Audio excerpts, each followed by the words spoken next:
To the outside world, the withdrawal from Siversk looked like a crushing defeat. But verified intelligence reveals it was actually a calculated kill box.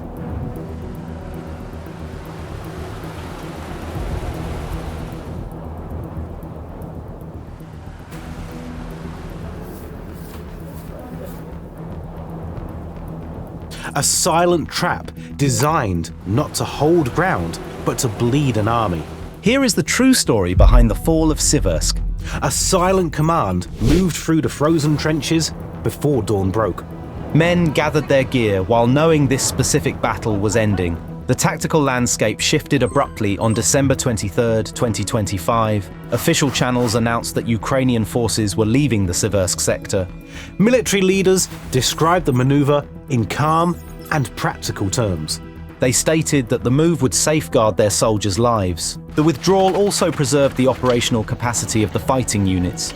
Commanders acknowledged that Russian forces held a significant manpower advantage. Russian troops had been grinding against Ukrainian lines for 3 years. This sector had been in constant combat throughout that entire period. Outside observers watched the Russian advance with a mix of concern. It appeared to be another Russian step forward in the Donbas. Russian state media celebrated the news as a major strategic victory. They claimed the Ukrainian defensive line was finally breaking under pressure. Moscow viewed Siversk as a vital prize in the Eastern campaign. The town had a pre-war population of 10,000. Russian planners saw it as a key stepping stone to victories. They hoped it would lead to larger targets such as Sloviansk city. Kramatorsk also lies further down the road for the Russian advance. But the reality on the ground differed from the Russian story. Ukrainian officials understood the true tactical value of the Siversk sector. They knew the town sat deep within a specific geographic bowl. The location controlled approaches to crossings over the Siversky Donets River. It also lay on transport arteries cutting toward major fortress cities. These geographic advantages worked to both armies' advantage. The high ground made Siversk a tempting springboard for offensive operations. But it also created a dangerous trap for an entering force. An army could not hold the town without securing the surrounding ridges. Ukrainian officers had watched Russian units exhaust themselves in these assaults. Russian waves smashed against the defenses as they tried to enter the prepared city. They lost men and cohesion while fighting for this specific ground. Siversk had been prepared as a killing field for enemy forces. Ukrainian planners did not defend Siversk as other strong points were. Units in those cities had held their ground to the last street. They withdrew only when total annihilation became the solitary remaining alternative. The Ukrainian command viewed Siversk as one node in a defensive system. It was not a standalone bastion to be held at all costs. Defense sources cited by investigative outlets outlined the logic behind this. The strategic concept for this sector was remarkably simple. Russian troops would push too far into the unsecured geographic pocket. Ukrainian forces positioned on the high ground could then cover the city. They would strike with artillery and drones from the surrounding elevated ridgelines. Precision strikes would devastate the exposed Russian supply routes into town.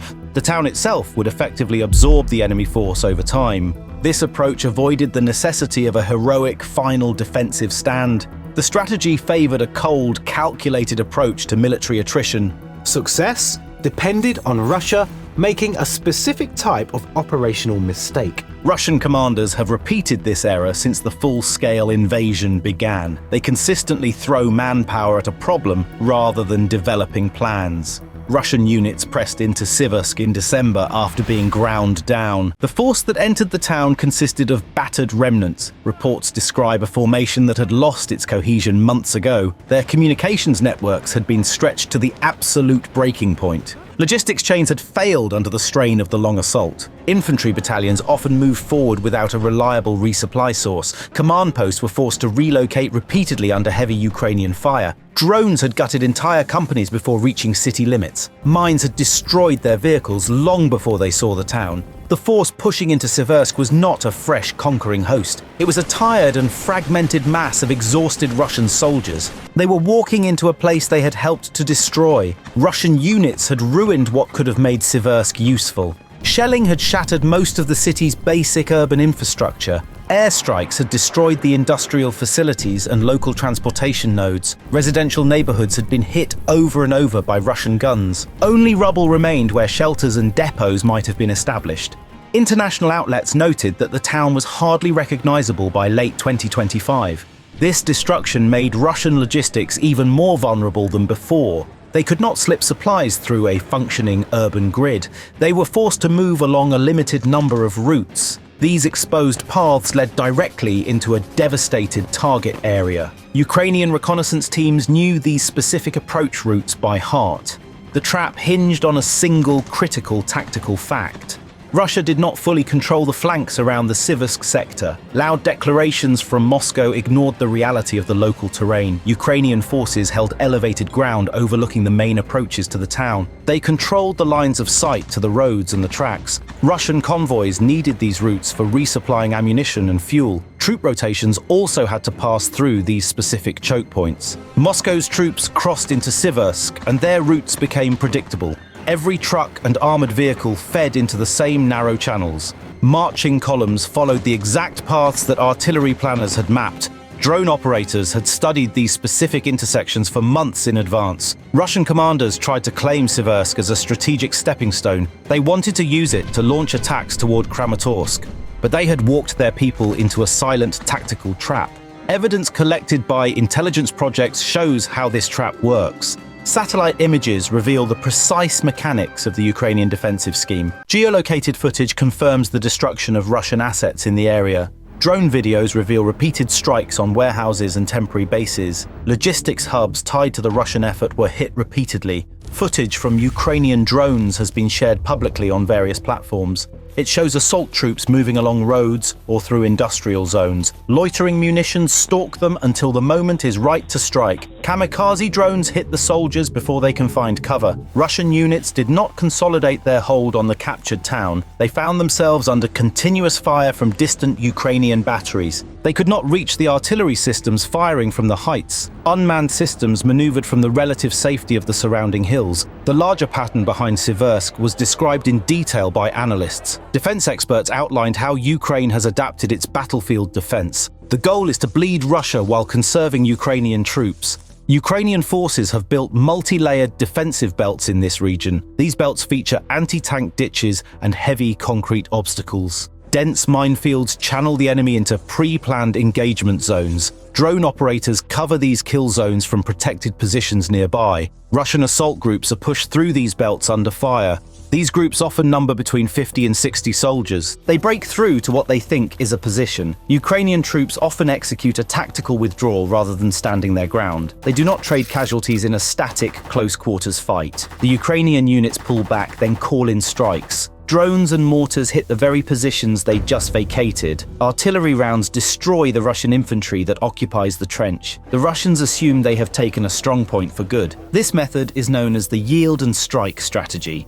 This specific dynamic played out in and around the town of Siversk. Ukrainian units defending the town fought fiercely for every meter. The kill zones chewed up the repeated Russian assault waves. When the time came, they stepped back from the line. Staying would have cost too many lives for little gain. Russian groups moved into the abandoned positions in the town. They pushed deeper into the shattered ruins of the urban center. This movement exposed them to layered fires from Ukrainian guns.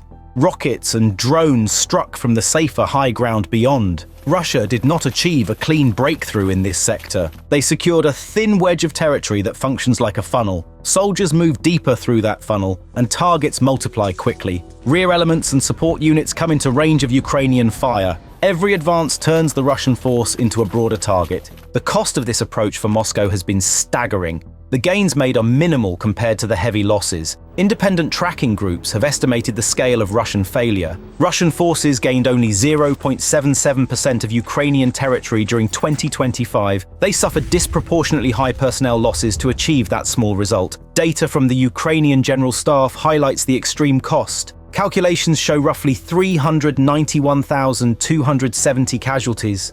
These losses were taken over that single 12-month period. This works out to 83 casualties per square kilometre. Other reporting during the fall of 2025 confirmed the trend. Russian losses were around 281,500 personnel. This figure covered only the first 8 months of the year. Over 86,700 of those were killed in action. The Ukrainian command described the Russian advances as minimal. Siversk is typical of this ruinous pattern of Russian offense. It represents a push for a small piece of ground. The town becomes a sinkhole for more men and equipment. New conscripts are dragged into uniform to fill the gaps. But the trapped city consumes them as fast as they arrive. Ukrainian leadership has become open about this specific defensive logic. They turn contested towns into traps rather than final strongholds. The goal is to inflict maximum damage on the invading force. The strategy focuses on eroding the Russian ability to fight. This requires a shift in how territory is valued tactically. A town is useful only if it drains the enemy. Siversk fulfills this role perfectly for the Ukrainian defense plan. It draws in Russian resources without offering a strategic reward. The high ground remains in Ukrainian hands despite the withdrawal. The river crossings are still covered by Ukrainian fire control. The roads into the town remain under constant drone surveillance. Russian commanders now face a difficult operational choice in Siversk. They can reduce their activity to save their remaining manpower, or they can accept ever greater losses for small moves. The trap relies on their desire to claim a victory.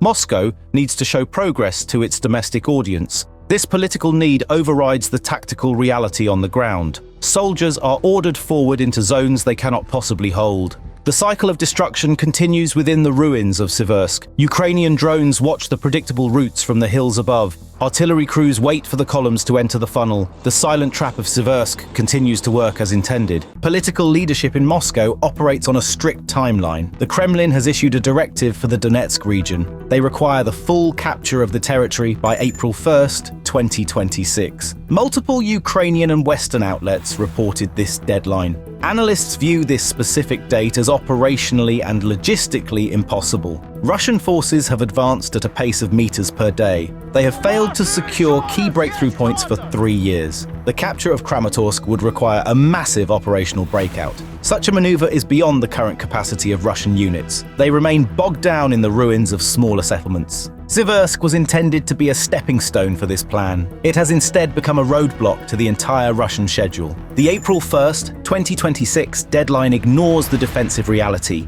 Ukrainian lines are reinforced with concrete and deep trench systems. Breaking these lines requires fresh armored reserves and logistical support. Russia has expended those specific assets in the fight for Siversk. They traded their combat power for a zone of total devastation. The political goal in Moscow has detached from the military truth. Commanders on the ground cannot voice their concerns to superiors. They are forced to order tired units into the fire. This dynamic creates a predictable cycle of failure and loss. Attacks are launched to meet a deadline on a calendar. They are not launched based on sound military judgment or advantage. Ukraine has adapted its own strategic metrics to this reality.